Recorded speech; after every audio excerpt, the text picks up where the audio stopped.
The morning I stepped into the federal courthouse, overlooking the rainy waterfront of Seattle,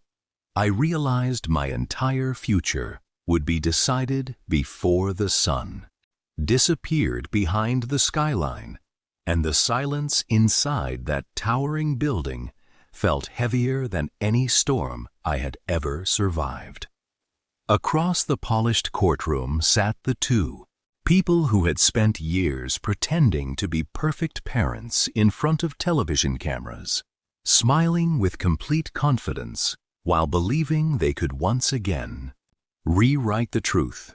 But this time, I had something far stronger than fear standing beside me. My name is Ethan Brooks, and I never imagined my life would become the kind of story strangers debated across news channels and social media, because all I had ever wanted was to honor the man who gave me a home after everyone else decided I was too inconvenient to keep. My attorney, Daniel Carter, quietly reminded me to stay calm as reporters crowded every empty space behind us, while the judge entered the courtroom with a serious expression that immediately silenced every whispered conversation. Judge Rebecca Lawson carefully reviewed the case file before lifting her eyes toward me, and after studying my face for several quiet moments, she slowly smiled as though a memory from decades ago had unexpectedly returned. She explained that many years earlier, she had worked as a young legal volunteer for my grandfather, Samuel Brooks, and she clearly remembered him saying that if his grandson ever stood before a court, people should pay close attention because he would rather lose everything than tell a dishonest story. The entire atmosphere inside the courtroom shifted in an instant, and I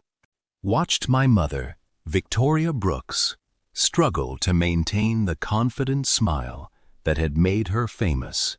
while my father, Richard Brooks, suddenly looked far less certain than he had only moments before.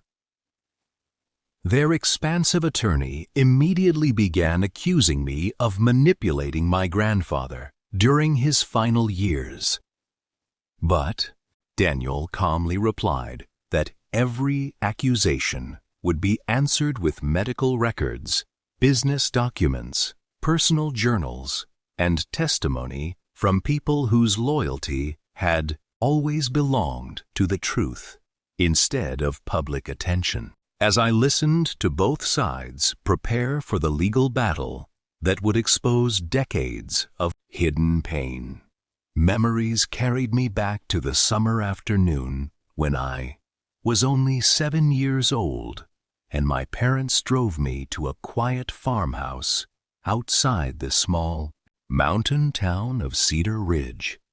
Without explaining why they had packed all of my belongings into the trunk,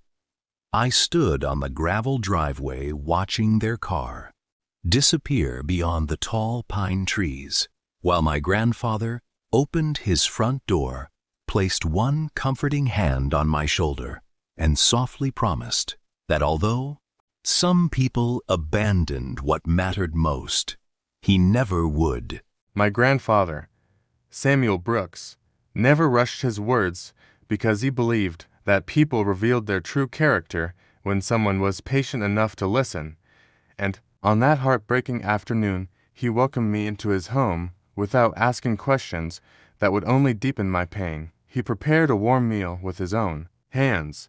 showed me the small bedroom overlooking the apple orchard,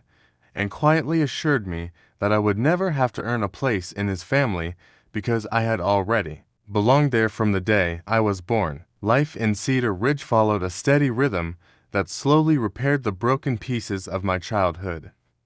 Beginning each morning before sunrise, as my grandfather poured fresh coffee for himself and hot chocolate for me while we read the newspaper together at the kitchen table. Instead of telling me what to think, he challenged me to notice what important facts were missing from every story,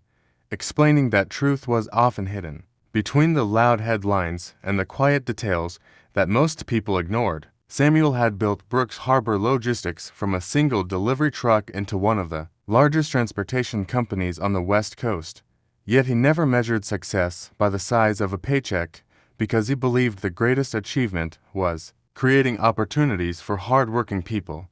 Every weekend, he visited the community education center he had funded years earlier, where he personally encouraged struggling students to keep learning,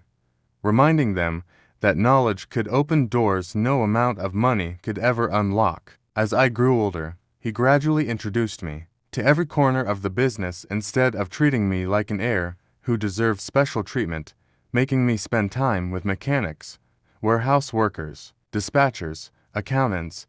and dock supervisors before allowing me anywhere near the executive offices. He often reminded me that a leader who only understood boardrooms would eventually fail because every successful company depended on ordinary people whose dedication deserved respect rather than applause. On my 18th birthday,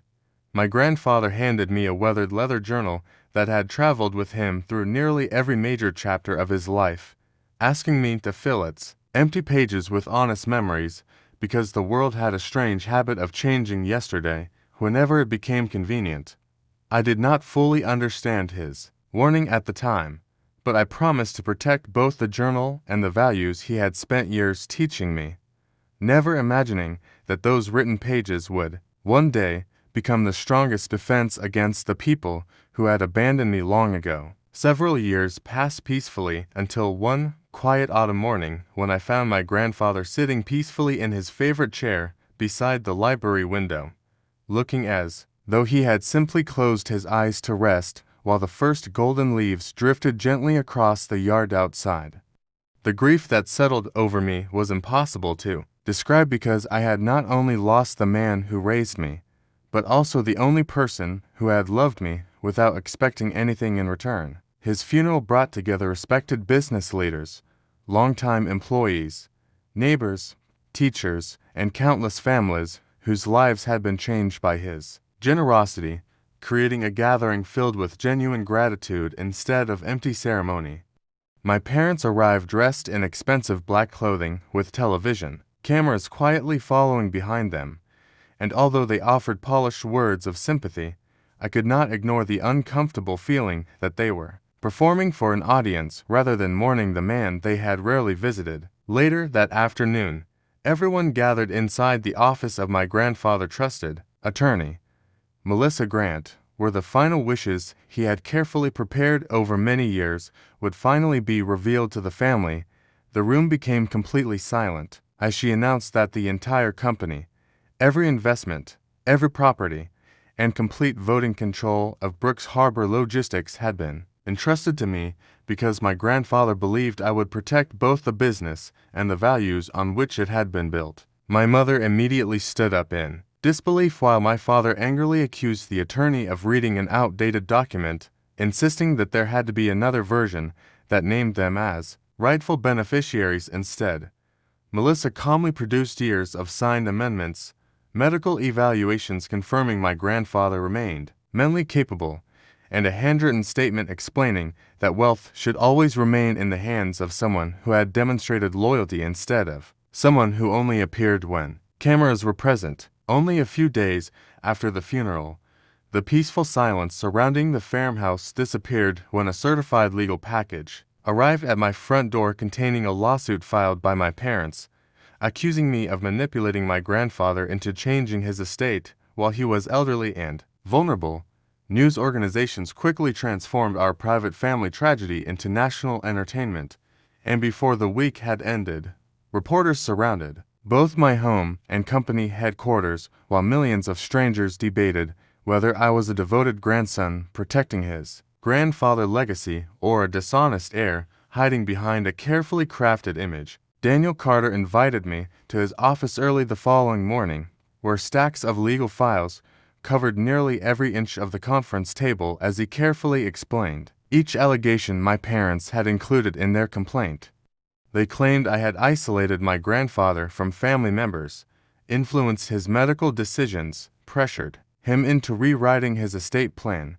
and controlled every aspect of his daily life, but Daniel assured me that every accusation could be dismantled with evidence collected over many years. We spent the next several weeks preparing for trial by gathering testimony from physicians, caregivers, longtime employees, financial advisors, neighbors, and community leaders who had personally witnessed the close relationship my grandfather and I shared throughout his final years. The old leather journal became one of our most valuable pieces of evidence because every important event, family visit, business meeting,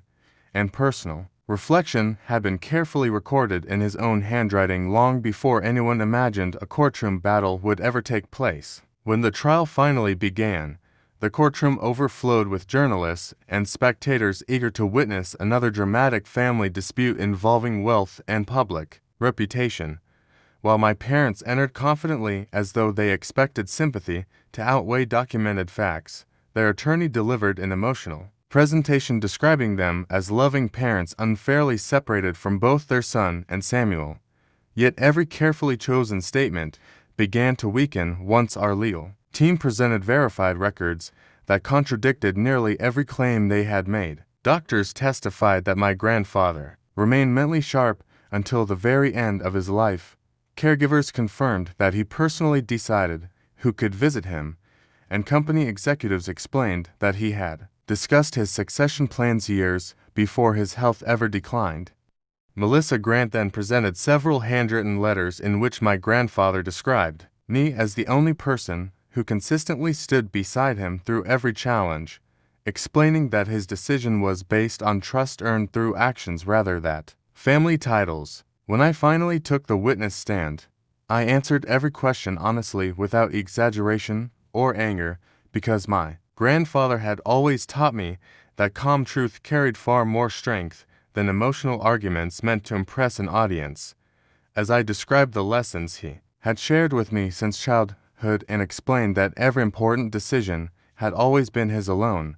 I noticed the confidence slowly disappear from my parents' faces, while the judge listened with the same quiet attention that had filled the courtroom on the very first day. On the final morning of the trial, the courtroom felt completely different because the excitement that had attracted reporters was replaced by quiet anticipation, as everyone waited to hear the judge deliver a decision that would permanently settle the dispute. Judge Rebecca Lawson carefully reviewed the mountain of evidence before explaining that facts supported by consistent records always carried greater weight than emotional accusations, and she praised the thorough documentation that clearly reflected my grandfather's independent judgment throughout the final years of his life. The judge ruled that every allegation against me was unsupported by credible evidence, declaring that my grandfather had acted freely, understood every legal document he signed, and intentionally entrusted his estate to the person who had earned both his confidence and respect over many years. She dismissed the lawsuit in its entirety, ordered my parents to reimburse a significant portion of the legal expenses they had created, and reminded everyone present that justice could never be purchased through popularity, influence, or carefully crafted public appearances. Outside the courthouse, reporters rushed toward me with microphones and cameras, hoping to capture an emotional celebration of such a long and exhausting legal battle.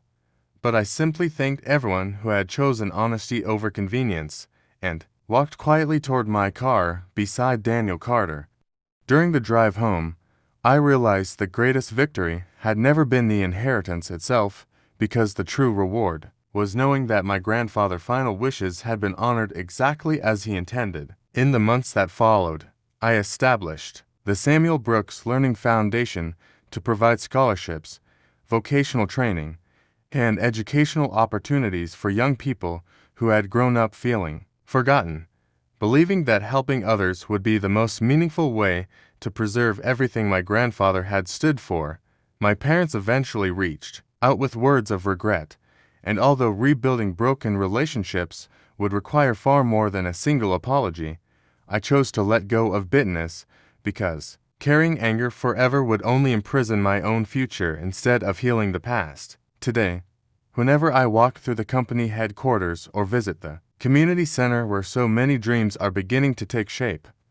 I remember the man who taught me that integrity is built through everyday choices and that the strongest legacy anyone can leave behind is a life defined by honesty, compassion, and unwavering character. Please subscribe to our channel and share this video with your friends and family. We create entertaining and inspiring stories for our viewers, and your support helps us continue making great content for you.